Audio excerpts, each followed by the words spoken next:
Hola a todos, ¿cómo están? Bienvenidos a un nuevo programa de Trascendiendo Fronteras.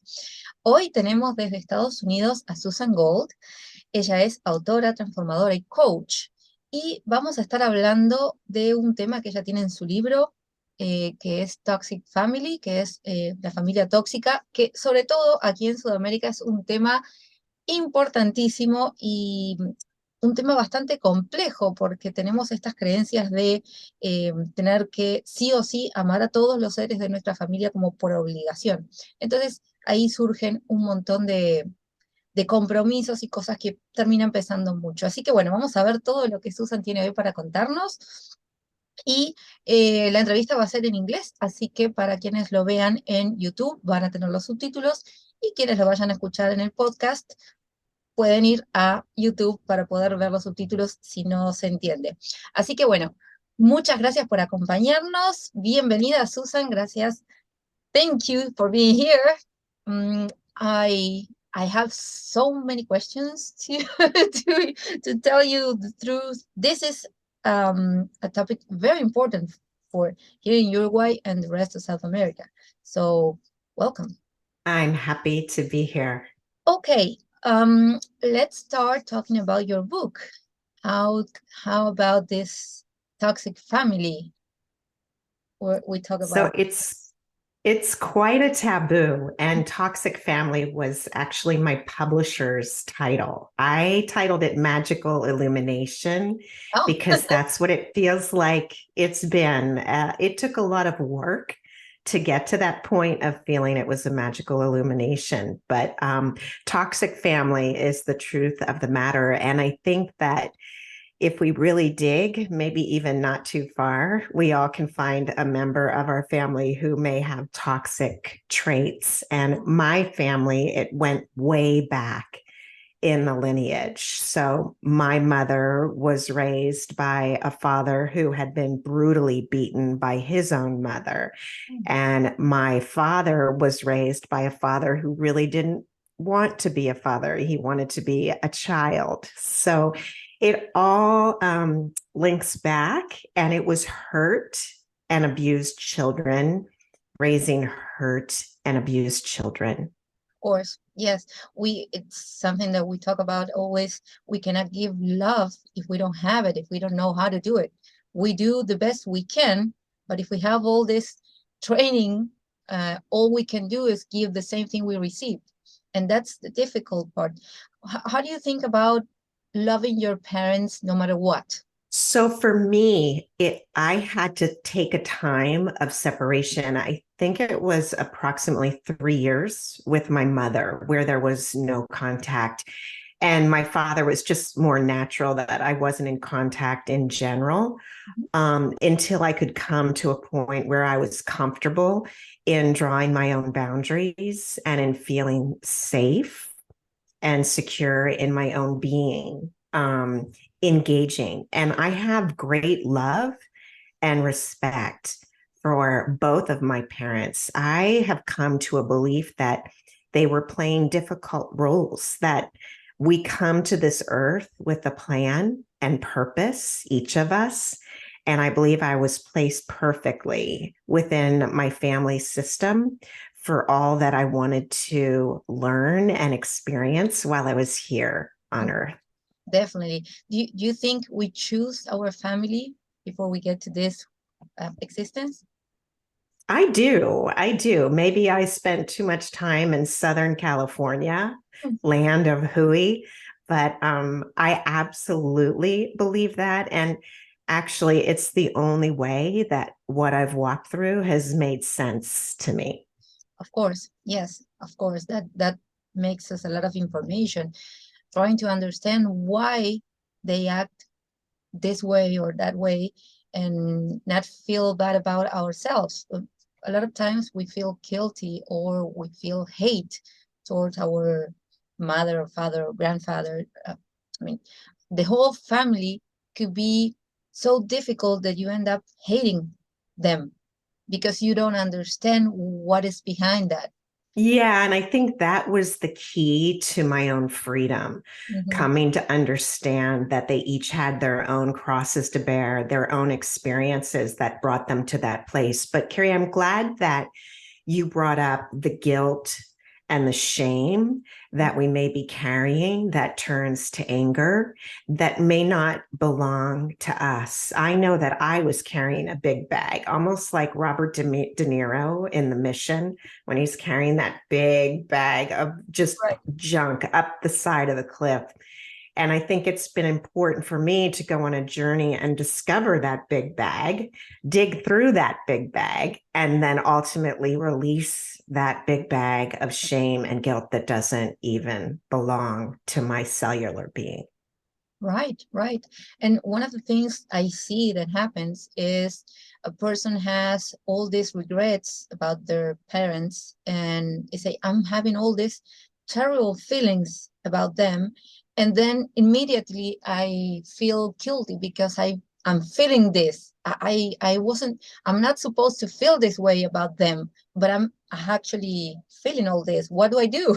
And there's a conflict, a very big conflict that appears at that moment because you're fighting with your feelings, and it's terrible. It's terrible the damage that you can get through those through that fight is terrible. I think that's a very human commonality. I think that we all hold on to some toxic emotions that are not even appropriate to hold on to.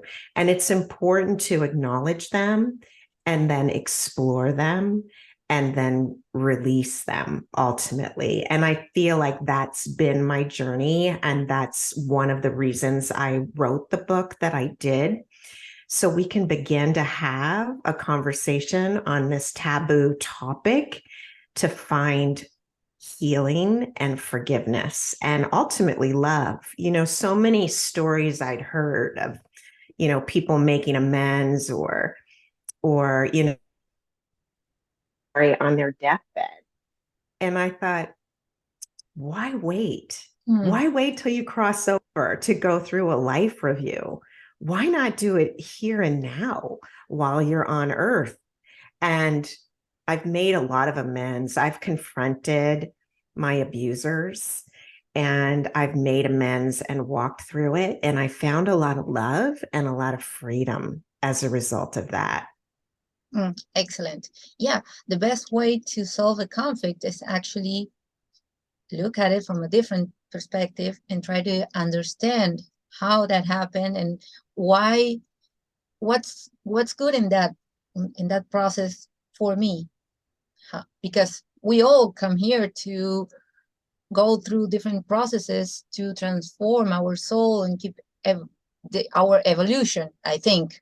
So if we say that we choose our parents, it's because we needed to leave some things with them to keep growing from the soul, right? So that's yeah. Absolutely. Absolutely. And I think the journey I chose of evolution this time around, maybe next time I'll read the fine print more closely. It's been a very challenging journey, but one that I'm truly grateful for now, looking back. Yeah, well, they say, I mean, if you're going through this, it's because you can do it, because you're ready to learn what is there. Because if you don't learn, you will keep repeating the same thing, the same process over and over again, with maybe with different persons or in different lives, but you will keep going to the same thing till you learn what you need to learn from that process. And now, when did you start to live by this information you share on the book? When was that moment that you start changing your life in that pattern? Well, in my early 20s, there Mm-hmm. were some red flags that surfaced. I was using alcohol to avoid my emotions and for a false sense of courage and comfortability, just like my father had. He is a genius astrophysicist, but at 7:30 in the morning, you would hear the cork come off the whiskey bottle and he'd be glug, glug, glug, glug, glug. Oh, And there was one day that I took the wine jug out of the fridge at work and took a slug to give me courage to ask for a raise. And I knew that was wrong. And I was blacking out when I drank, and my friends were becoming more fair weather friends, and I was losing focus to my goals and my dreams. So I knew there were issues and I had to address them. And luckily, I asked for help and I got help. I think that's most important, knowing that you can ask for help and that there's always someone ready there to help you. Most of the times, it usually happens that I feel, I know, I can recognize that I have a big problem, but I don't want to ask for help. And then it's very difficult to solve the conflict, to get out of that situation you're in. And you can get into a big depression, maybe not finding the way to get out of there. So this you're telling me now is what I was going to ask you next. How the addictions, how you think the addictions related to childhood trauma? Yeah, I saw addiction acted out in a multifaceted way as a child. You know, my father's alcoholism, he also had a sexual addiction. He was a womanizer almost since the honeymoon with my mother, and other women, a string of them. And I could see through it clearly. I mean, even as a 6-year-old, I could see through it clearly. And he also was a narcissist, which I didn't understand until very later on in my adulthood. And then my mother soothed through food. She had 5 children before she was 30. And she also, as I said, came from horrible abuse herself, which she had never addressed. And she really tried to be perfect, but it would enrage her. So she would soothe through food, eating out of the grocery bags before we even made it to the car out of the grocery store. And she was treated with diet pills. And back then, diet pills were speed, Kary. So I was being raised by an alcoholic and a speed freak who had, I believe, a serious mental illness. And that's what I saw demonstrated. So it was easy for me to turn to substance. I had very low self-esteem and self-worth, even though I had a huge drive to move forward and to leave that family system. Yes. Well, see, I work a lot with self-esteem, and that's, I think, the most important thing that we have to take care of, because it's the love for ourselves. And we are the only person that's going to be always with us. So, and we are the only ones who actually know what's going on, what we felt, what we lived through, what experiences we had. And so that's why I believe the first thing we have to do is to start ourselves and try to find all the love we need to be safe, to feel safe in this world. I mean, I deserve to be happy. I deserve to do all the things I want to do. And when our self-esteem is broken, that's very difficult to find. And how you relate the damaged self-esteem with the childhood, and how can you change it? How can you change it to a good self-esteem? Because it's not a matter of have a super high self-esteem. That is not good either. You have to find a balance. You have to be safe, but you don't have to feel better than everyone else. That is not good at all. For me, it was a journey, a long journey, and it's unveiled in pieces. So it wasn't one moment of enlightenment. And even still now, I have to go back within and check in and say, hey, and collect myself. How are you feeling? What are you thinking about this situation?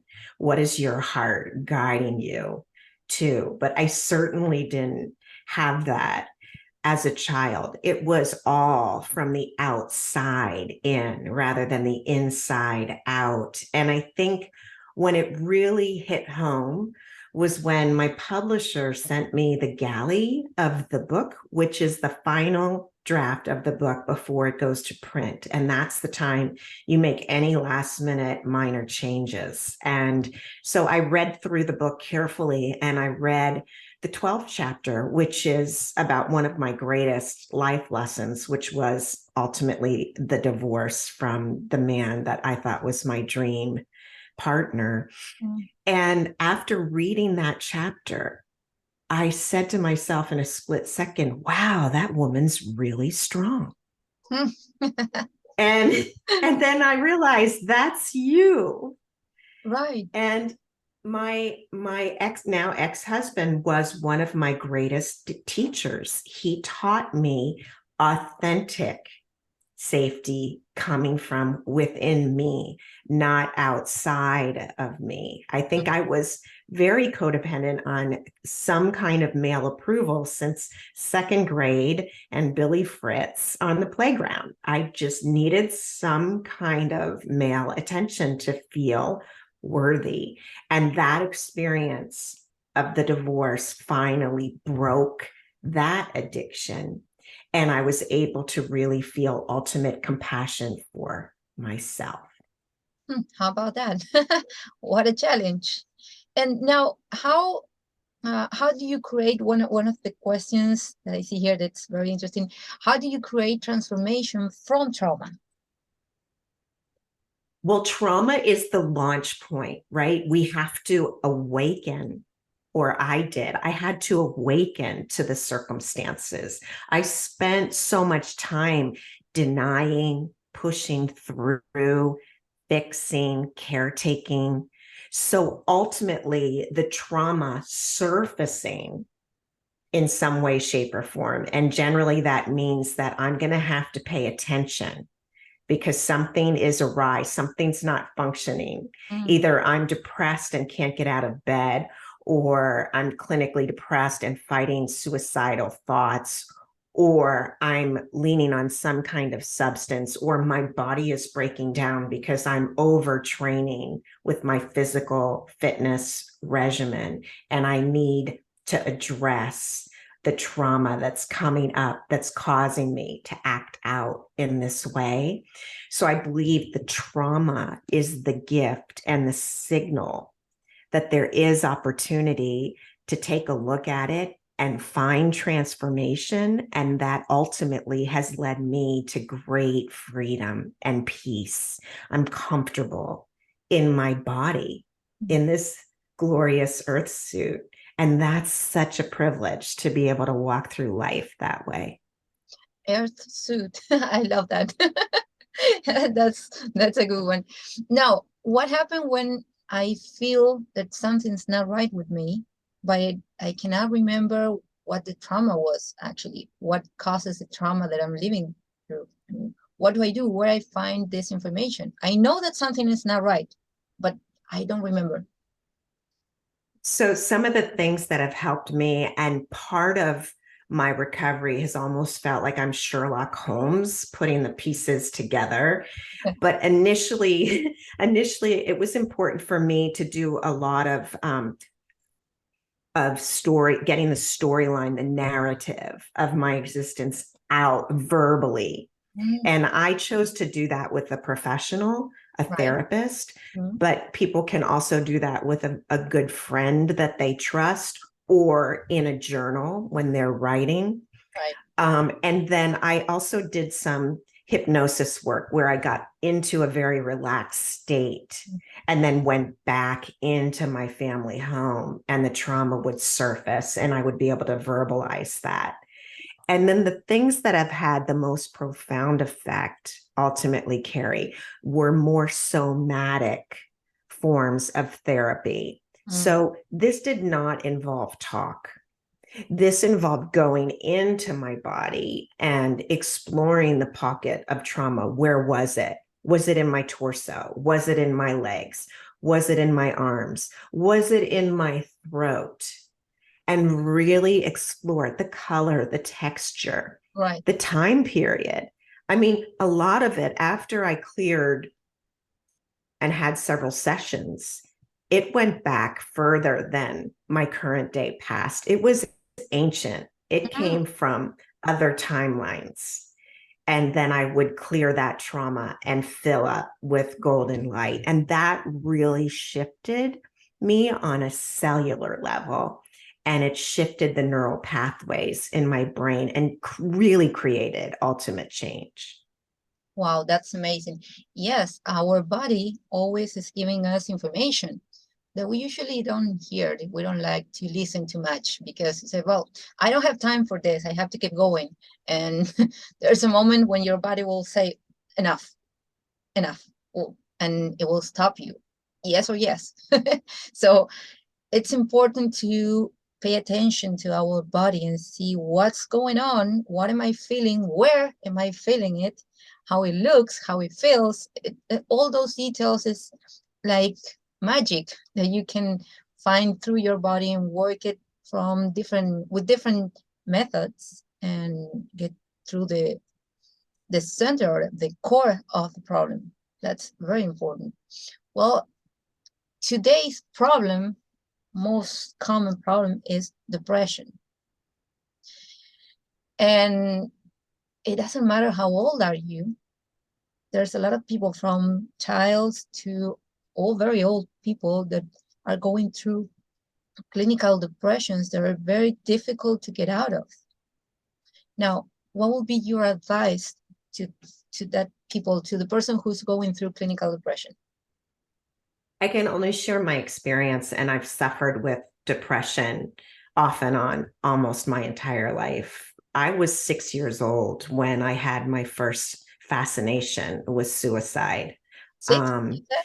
6 years old, I opened the kitchen cabinet and found the pots and pans and the carving knives. And I took a knife out of the carving block and surveyed the blade. And I thought, if only I could get the courage to lance this through my heart, all this would be over. And Oh, then I heard my mother's voice thundering from the hallway, looking for me. And I shoved that knife back in the block and shut the doors. But that was the first suicidal thought line that I remember. And in my 30s, I had a real battle with clinical depression. And ultimately, I chose to use medication back then because I was told that my serotonin levels were low and I needed to bring them back up to an even playing field where I could do the work. And for 10 years, I was off and on those antidepressants. But what I learned was there were aspects of the depression that would signal before I got to that point where I was so low that I was having suicidal thoughts. So I learned how to note those sensations coming up in my body, and meditation helped me greatly. And back then I was formally meditating. I was sitting on a cushion for a certain amount of period. I was going to week-long silent meditation retreats. wow. And that was its own level of agony. Trust me, Kary. Yeah, I'm sure. But I learned how to work with my depression, and I do believe that it's possible. And I do believe today there are so many healthy modalities that do not involve medication. And then when I had mentioned the divorce, and the last 2 months were really tough, and I started falling down again, I could see myself ebbing towards that suicidal depression again. So I set up a friend for each day of the week. So 7 friends. And I would call an assigned friend on a certain day just to check in, to see how I was doing, if I was suicidal or had suicidal thoughts, and that friend wasn't available to speak, I committed to call the next friend on the list. And that's what got me through the last 2 months of that period of divorce. And that was really, really helpful. So in short, there's help. There are many different ways through, and believe that this too will pass. Just hold on for the miracle. I know for myself, if I would have acted out any of those exit strategies, and I believe we do have periods in our life, various periods where we can choose to make our exit. if I would have exited, I would have had the wrong person exiting. Mm, yeah, how important is that? That was incredible. You set up a group of guardians to help you out through this process. That's amazing. That's amazing. Good for your friends. Yeah, they were really loving it. It was really important to get a good support system around me, and that took years of effort and really understanding, because I was very isolated having grown up in the home that I did. I was one face publicly, and privately I was very different. And people thought that I was their best friend, but really there was no deep, intimate connection. Well, That's been a process. that actually happens a lot, because maybe at work you see people that are all day making jokes and laughing and this and that, and at their homes the reality is totally different, and one day they become, I mean, you learn that they're dead. And so what happened? He was a happy person, or she was a happy person. I used to see her every day laughing, making jokes. What happened? No, that's very common. We show a face, but the reality is totally different. We used to see them all fine or okay, everything is fine, and then you realize that something very big was happening at home, no, or in the background. Yeah. And that was true with me. People that I went to high school with, and the book came out, and they heard of the book through a social media group, and they were stunned. Nobody knew that what was happening. And that was with purpose and with point. My college boyfriend, no idea. And that was with purpose and reason. I mean, I was taught, don't talk, Mm, don't trust, don't feel, don't tell. right. We cannot tell what's going on at home. That's something very common here as well. If it happens at home, no one else had to know it. And you don't go and tell your friends or anyone else. This stays here. And that is one of the programs that we live with, that is making our lives difficult, because there's something there that's going on that's terrifying, that is terrible, that I don't want to wake up because I'm going to find all this situation over and over again. But when I'm out of the house, I'm someone else, and no one knows about it. That's very common. It's very dangerous, actually. In many times, it's super difficult to see it. It happens with your friends.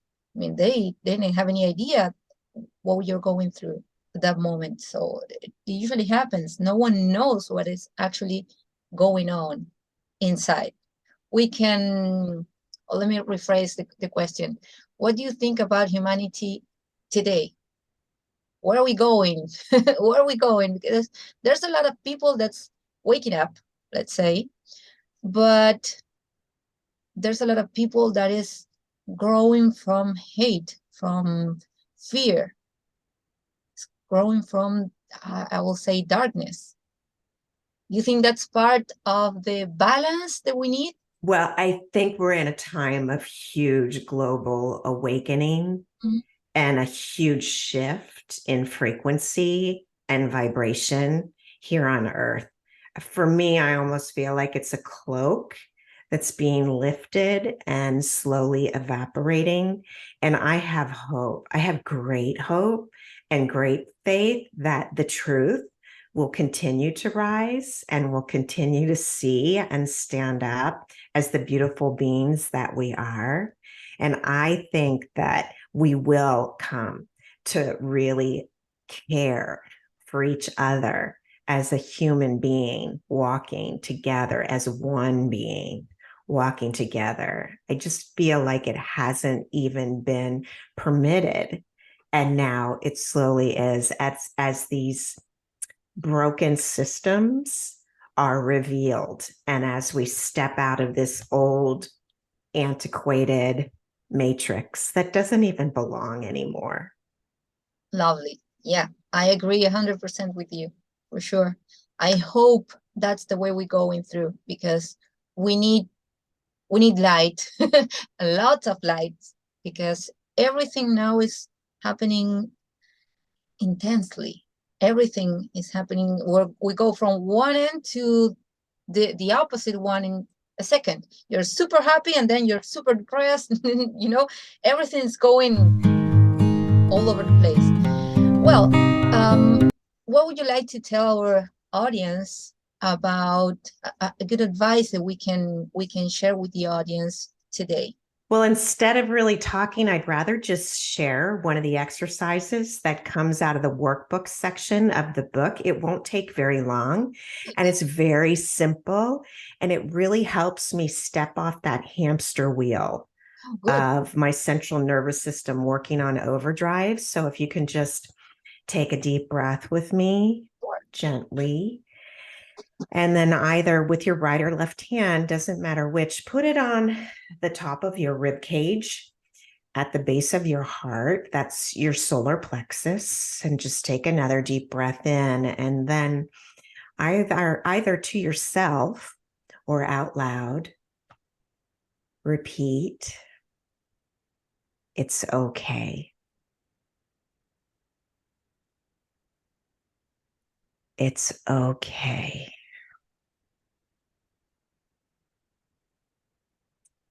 It's really okay.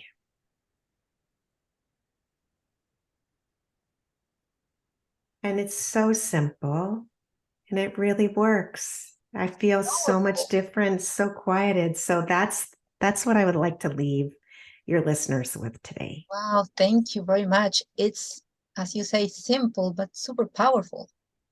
Can relax in 2 seconds. Yeah. Yeah, it's so important to have someone to tell you, fine, it's okay, everything will be okay, right? And when that message comes from ourselves, that's powerful for sure. You can feel it with this exercise. So thank you, thank you, thank you.